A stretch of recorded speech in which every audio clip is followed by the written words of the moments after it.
এই যে এক্সপ্রেশনটা আছে সেই এক্সপ্রেশনটার একক স্থানীয় অঙ্ক কত 4, তার মানে সেটা লিখবো আমরা 4। ঠিক আছে, এইবার এই যে মাথাতে আছে এটাকে আমরা সূচক বা ঘাত বলি, এইটাকে যদি আমরা 4 দিয়ে ভাগ করি তাহলে ভাগশেষ কত হবে?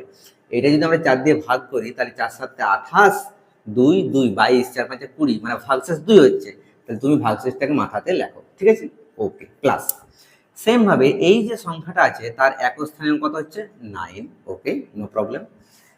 এই যে সূচক 303 সেটাকে তুমি 4 দিয়ে ভাগ করো, কত হচ্ছে বলো? 4 7 3। ওকে, এবার বলো 4 এর স্কয়ার মানে কত? 16।